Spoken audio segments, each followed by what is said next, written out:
I'm Christy, And I'm Kathy. and this is The Psychic And the Skeptic.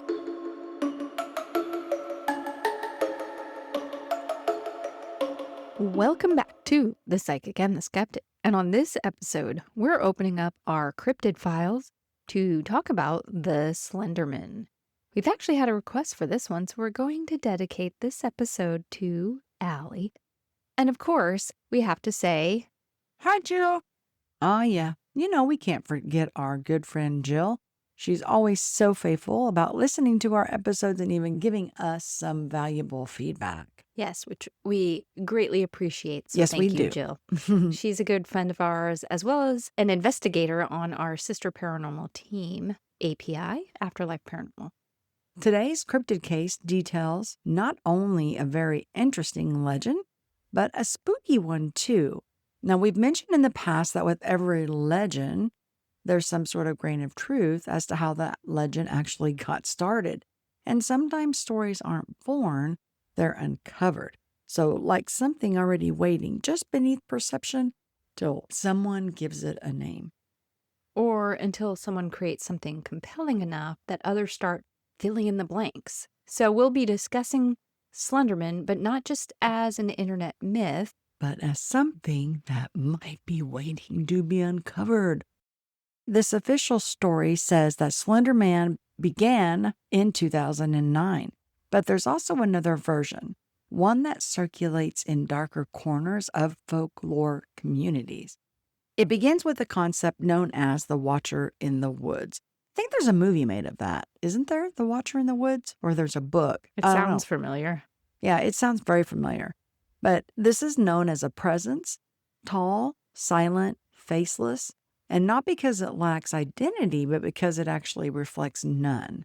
So some paranormal theorists believe that Slender Man wasn't created, but revealed, and that the images posted online act as some sort of signal, Okay, so there's no evidence for that claim, obviously. right? And I don't know what they mean by a signal, but what we're talking about here is a constructed narrative, especially modern folklore layered on top of known origin.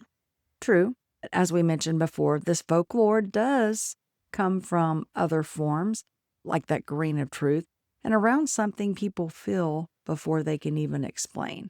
And in this version of the origin, Slenderman exists as an entity that feeds not on bodies, although that is a theory with him, but more so on attention.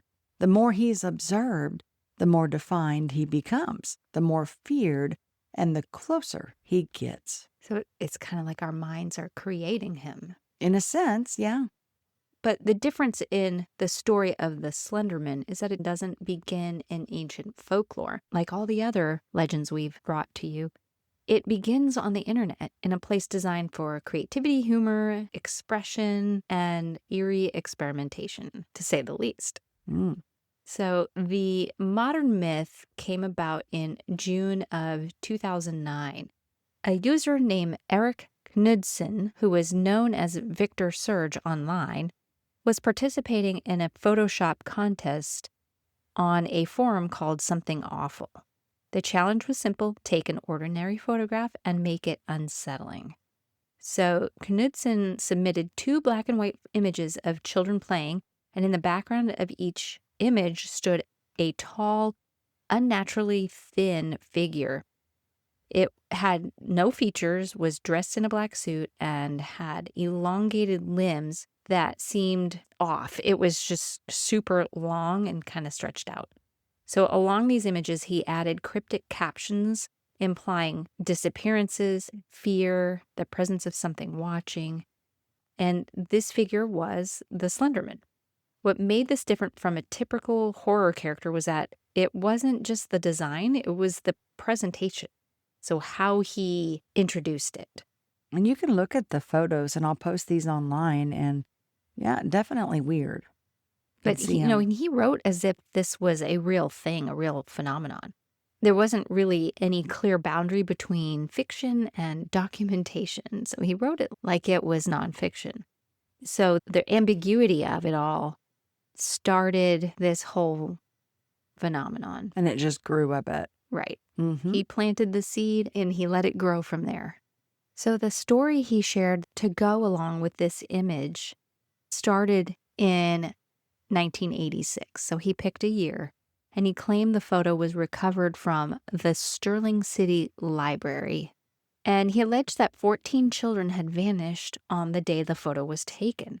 He described the figure as the Slenderman with a caption saying, quote, "We didn't want to go, we didn't want to kill them, but its persistent silence and outstretched arms horrified and comforted us at the same time." Wow. So there were 2 images that he originally posted with this origin story, and other users on the forum began adding their own, quote, sightings, giving their own fake reports, and turning this figure into some global internet phenomenon. And it got to the point where even some paranormal shows had reviewed some supposed sightings from security camera footage of this shadowy image in a backyard that had the really long stick-like arms and legs. It's almost like a shadow stretched out, Mm-hmm. which could be easily explained as somebody walking outside of the image that was blocking out some of the light casting into the backyard, or some other image because the quality of the video wasn't so great. But they equated this to the Slenderman because of what it looked like. So the legend had already grown. It grew rapidly at internet speed and just added to it. So the more people saw these stories, the more they believed this Slenderman thing was a true creature. Right. It's like, how bad do you want to believe, right? Some believe that the images weren't just his art, of course, but they believed it was a true cryptid. You know, you see a form and then you see the setting with the children in the park, the little girl on the ladder. And then the second one, you see just a group of kids and the forest is out there behind it. And those are from his original photos. Yeah, exactly. And so they think seeing is believing. Mm-hmm. At the same time, we knew we could manipulate photographs, and that was the whole point of the forum, was how can you turn this into something creepy or something dark? Right. And so it shows some great creativity, and man, he did a great job if everybody bought it. Yes. And I know one of the things with any paranormal photos today, you're like, I can explain that. Well, now we're getting into the age of AI. So these poor people back then in the internet, imagine them with AI. Oh, and man. all the things that you can create now that look so real. But people were still buying into it when they knew there was a lot of creativity out there and the technology to manipulate photographs. Well, it's like, how badly do you want to believe? My son, he said, AI is not the best at creating human images correctly. And I'm like, what do you mean? So we created a few different images and looked at them, and their hands would be in the wrong place. Their arms or their legs would be in the wrong place. Over time, it's learning as we correct it and how to properly mimic a human form. We know that the internet breathes lies into this myth. Yeah. So almost immediately after these photos came out, other people began contributing to the myth. So users across forums and blogs and early social media platforms began to expand upon the story. Slender Man became less of a single creation and more as a collective type myth or cryptid. So there's some key traits about Slenderman that started to solidify. You have that he's extremely tall, a thin humanoid type figure, no face. He wears a black suit. He has the ability to stretch or grow tentacle-like appendages, so like his arms and his feet. Kind of reminds me of a toy that we had in the 80s. You remember like the stretch? Oh, yeah. What was that thing called? Oh, gosh. We had a Gumby one, too. You could just stretch it out. Mine was like a male action figure, and I can't remember its name, Stretch Armstrong or something. Yeah. But we would pull on his arms and his legs. So anyway, Slender Man also began to be associated with forests and children and then disappearances. Supposedly, He's able to cause memory loss, paranoia, or what's known as slender sickness. So, unlike traditional folklore, Slender Man had no fixed canon. Anyone could add to it, and of course they did. The myth of Slender Man began to spread rapidly throughout platforms like YouTube and Reddit, and one of the most influential expansions came from the YouTube series called Marble Hornets, which presented the character through supposed found footage and storytelling. It treated Slenderman as a real stalking presence, blending the psychological horror with realism. Now, this series helped to define how Slenderman behaved and how he feels. But he's also considered the first fully realized internet native myth, a creature not passed down through generations, but built in real time by thousands of anonymous contributors. In older folklore, the stories that were told were all pretty much told by mouth. Generations would carry it down to the next generation, Spread right? by word of mouth. Yeah. But with Slenderman, the story spread through pixels pretty much and has never stopped growing since. So, with the internet being available, anybody can post anything. There's no disclaimers. It's not like when you go to the library for information, you're in the fiction and the nonfiction section, and you can tell clearly what's true and not true. But the internet's not like that. You don't Right. have these identifiers of true stories versus creative thinking. You've heard that old saying, right? Don't believe everything you see or hear on the internet. Right. And that's why. Exactly. Oh, this and so many other reasons. But so Slenderman tapped into something deeply psychological, things that always get us, especially when we talk about the paranormal, like the fear of being watched, fear of the unknown, since you can't see his face and he has no real features. That makes it even more scary. Distortion of memory and reality, the vulnerability of children. Unlike monsters with clear rules like vampires and werewolves, Slenderman has no limits. He didn't follow any kind of mythology. He evolved with each story that was told, and it made him feel less like a story and more like a possibility with all those unknowns. Yeah, they brought him into real life. And if you don't have a lot of information, then people's minds start to fill in the blanks. And that's exactly what AI does. Yeah. So as the legend grew, it blurred into real life in some unsettling ways. And the most widely known incident occurred in 2014 when two young girls in Wisconsin attacked a classmate claiming they were trying to appease Slenderman. Now, this okay. So I know. Now we're getting real. Right. The same people blame video games for certain things, like all the violence that are the Yeah, youth but today. they did this strictly to please the Slenderman. So this is clearly psychological issues here. Oh, for sure. Those two girls probably had issues too. So this tragic event marked a turning point now. What began as a collaborative fiction had influenced a real world behavior now. So pretty much it's out of the screen, right, into And real now life. Real life, yeah. Yeah. It forced discussions about the internet culture, suggestibility, and the power of immersive storytelling. So why are we still talking about Slenderman today? Good question. Despite being over a decade old, Slenderman hasn't faded, and in fact, he's become a blueprint for modern digital horror. So he's what everything is built off of because it created so much fear. So he endures because he's decentralized. There's no single creator that controls him anymore. The myth belongs to everyone on the internet. Yeah. He adapts to new platforms. So you see stories about him on TikTok, YouTube. Yeah. and he continues to evolve with how people consume media. As things change, he adapts to it. So he feels almost real because he originated in manipulated photographs and pseudo-documentary formats. He retains a sense of plausibility. So, well, he might not be real, but he could be real. He represents, again, this modern fear. He isn't tied to castles or ancient curses. He exists in forests, suburbs, and digital spaces. So basically anywhere. Yeah. And so this feels current and more modern day.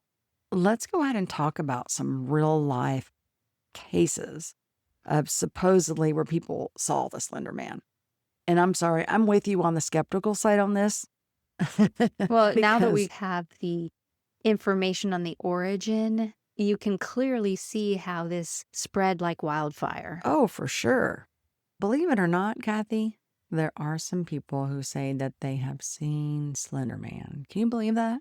Like with their own eyes or on a doctored photo on the internet. No, with their own eyes, like a true experience. I think I've got 6 of those that we can discuss. So on the first one, this happened in Sterling City Forest, California on July 18th of 2009. A forum user, again, we're online, posted under the name of Archival Ghost. He claimed that he went hiking alone. He noticed something wrong with the trees. They seemed spaced too evenly, and then he saw it. A figure between the trunks, but this person was too tall to be an actual person. No, he had no face, no movement, just watching.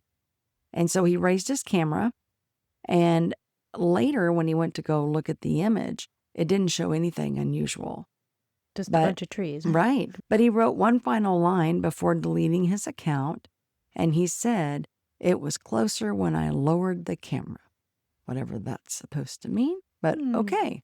Kind of like a ghost. You don't get it on camera, right? Always. Sure. Classic unreliable narration, isolation, visual distortion, and expectation can easily create that experience. So, especially if someone already knows the myth Right. and he thought he was seeing shadows, which he's probably looking at tree limbs, and there could have been an awkward leaning tree. So he pulls out his camera, takes a photo, and then has a moment to actually focus on the image and sees nothing because he realizes it's not Slenderman, it's a bunch of tree trunks.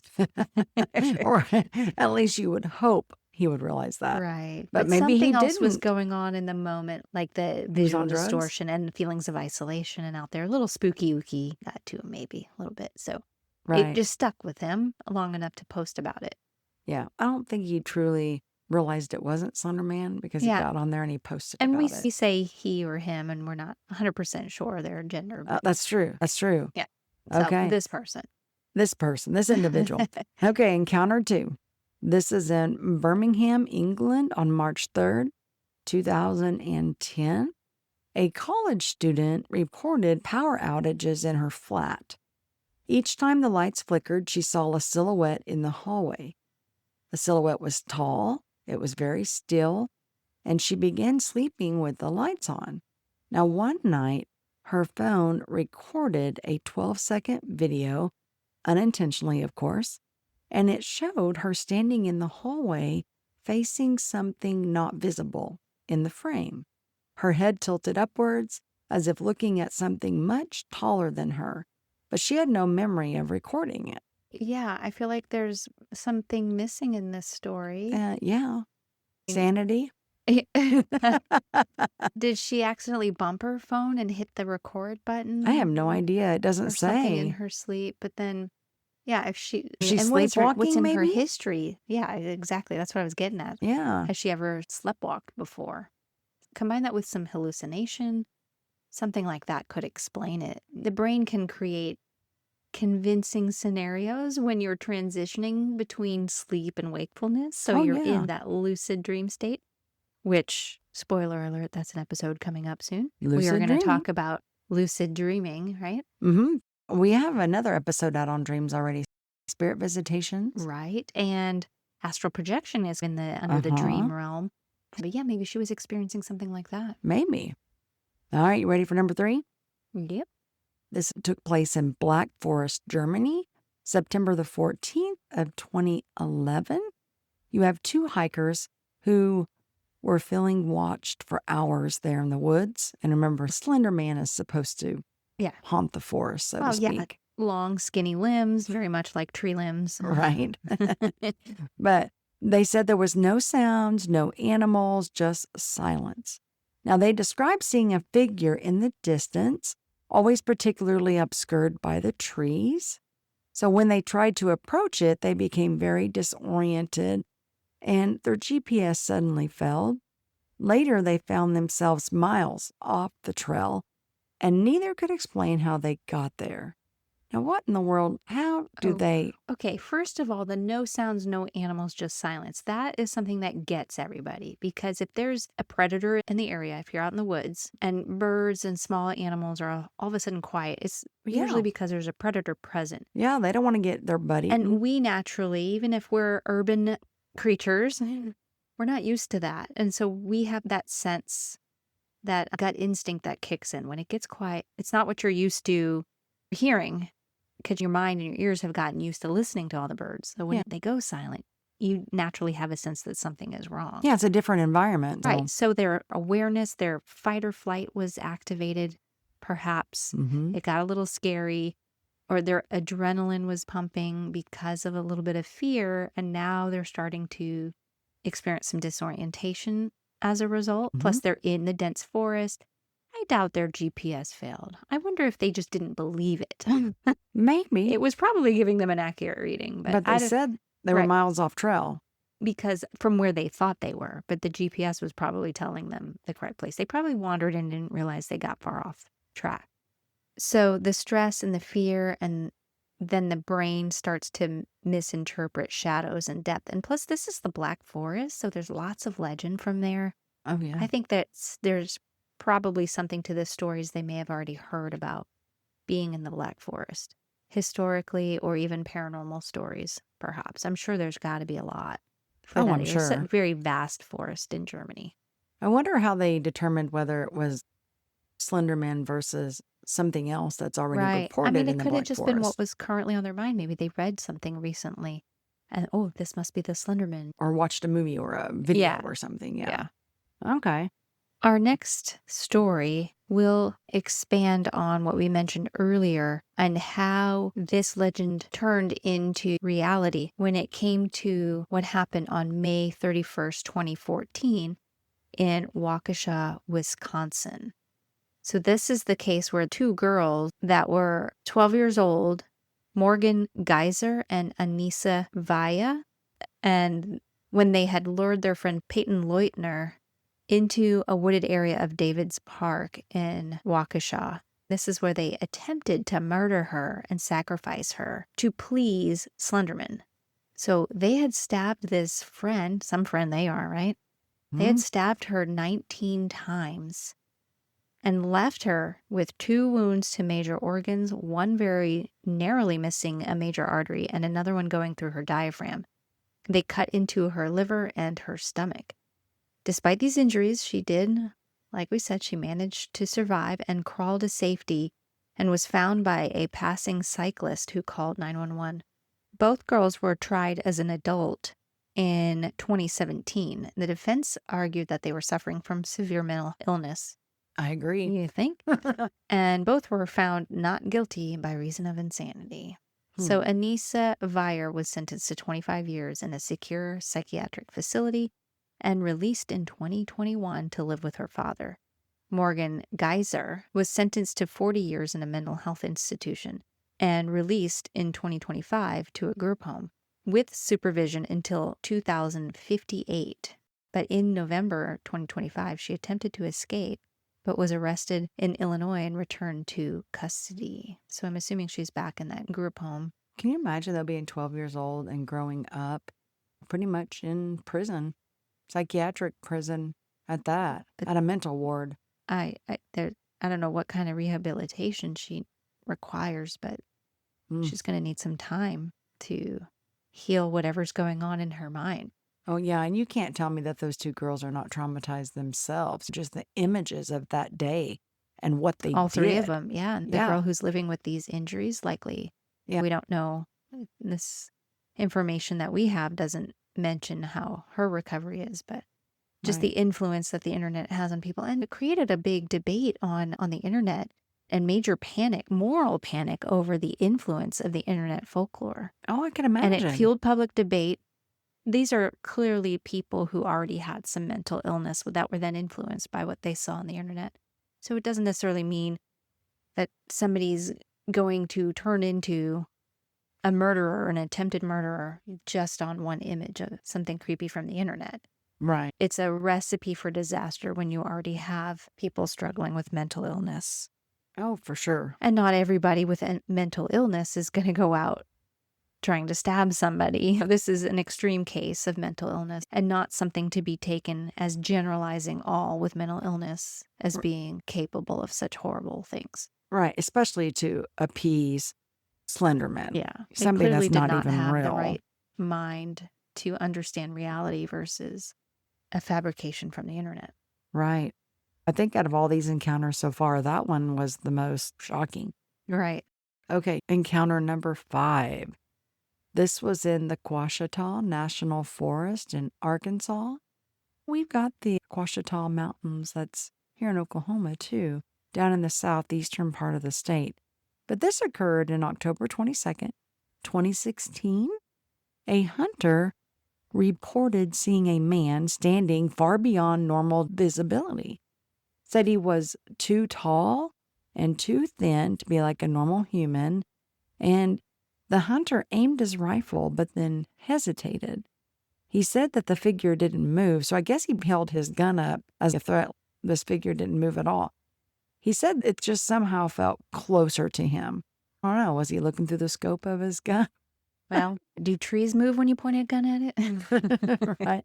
He said that he was spooked, of course, and so he left the area immediately. Now, later, reviewing his scope footage, he claimed that there was a brief frame distortion, as if something elongated across the lens. Yeah. So maybe the Wi-Fi disconnected for a little bit. Or maybe there's a loose connection. You're firing a gun, maybe. He didn't fire it, though, right? No, No, he So- just pointed it, but he didn't fire it yet. So this distortion, without seeing it, it's technology. There can be glitches. There can be a disconnect and Well, of course. communication and wiring. So if the technology was working, there could be other natural phenomenon like heat waves or lens artifacts that could easily cause this pareidolia-like effect. But I think what spooked him is he had that feeling like he was being watched, and then he points a gun, and naturally you would think if that was a humanoid figure that they would see that threat and at least duck out of the way, and it spooked him when it didn't. Right. So I'm thinking this His is mind went another racing after that. yeah, another case of seeing shadows in tree trunks. And Absolutely. All right, last encounter. This is in some place in rural Ohio, August 9th, 2019. A child told her parents about a, quote, tall man with no face, unquote, standing outside her window. He was always at the tree line, always watching. While the parents checked, nothing was there. But over several nights, motion sensors triggered repeatedly with no visible cause. So she said that this figure was outside of her window, right? Well, Slender Man is so tall, he could even be up to 9 feet tall. You know, but anywhere. he's also always at the tree line. Yeah, but it says that she saw him outside her window. So was he right up against her window? No, And if because so, he's too always at the tall? tree line. So she's contradicting her own statement. That's what Is it he at sounds the to me. window or is he in the tree line? Right. But Or maybe she's- he comes from the tree line to her window. Yeah, and she's a child as well. So childhood imagination, seeing some shadows, something moving in the woods, and Fear-based imagery right. could be. Yeah. What did she watch that was spooky beforehand? Or what has she heard? Or what has she saw on the internet? I think sometimes people talk in front of their children, not realizing that they're listening to every word that we're saying. Uh-huh. So where the adults or some other neighborhood kids nearby talking about this Slender Man, and it got into her head, and maybe the parents checked the security cameras and seeing the shadow. The quality of the video isn't all that great for some of these things. So lots of things can trigger motion sensors and That's true. not have a visible cause. And we've had clients who've had their motion sensing video triggered, and you go back and it looks like some shadowy figure, but if there's an insect on the lens, it creates what looks like a shadow and blurs up some of the image, and it looks like it's off in the distance when it's right up there on the camera lens itself.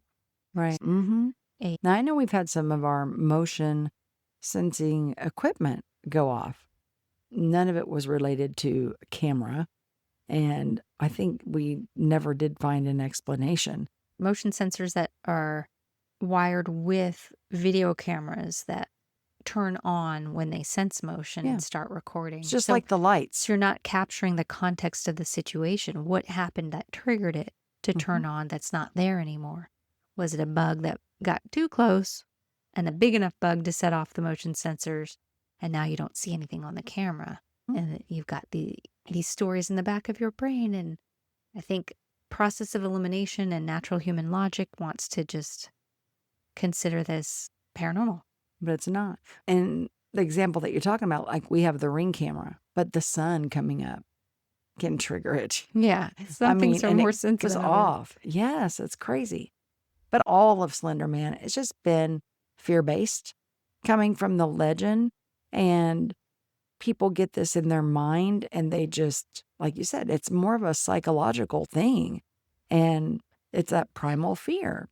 And people fear what they don't understand, and not saying that Slender Man is real. He's not. No, I know. I totally agree with you on this one, like I said before. But what about if you didn't know about the creation of these photographs in 2009, and you just hear that Slender Man, you know, he's a cryptid. You don't hear the origin stories. So then, and people tend to believe those things, right? Right. And it could be Slender Man, or it could be the next internet phenomenon. But there's patterns in these kind of encounters. Isolation, low visibility environments, prior exposure to these myths, psychological stress. It all creates an environment where you would have the likelihood that somebody feels they have an experience. True. And I think a lot of this is like the storytelling. One person tells it, the next person that goes to tell it adds a little detail for a little bit of flavor. That collective imagination or groupthink. Yeah, absolutely. There's true psychological phenomenon that plays into that. That is correct. So if something can exist because we believe in it, then what happens when we try to forget? Maybe nothing. Or maybe that's when it gets the closest. Well, we hope you enjoyed our episode on the Slender Man. If you've encountered your own sighting of Slender Man, send us your photos, send us your story, tell us how you debunked it. Or how you didn't debunk it. Or if you need help debunking it, I'll be there to help you. I'll be there. And we'll post some pictures of what Slender Man looks like for those of you that are unaware. But of course, you can go to the internet and type in Slender Man, and all sorts of stuff comes up. Yes, these are fun. Again, we hope you enjoyed the cryptid file on the Slenderman. Let us know if you want to hear more cryptids. Tell us of a cryptid that you're familiar with that you'd like for us to analyze as the Psychic and the Skeptic. Write into us at psychicandskeptic@gmail.com. Remember, there's no word "the," you just type in psychicandskeptic@gmail.com. So you can find us wherever you enjoy your podcasts, and thank you for listening. Because you know, the paranormal is the normal. Not yet understood.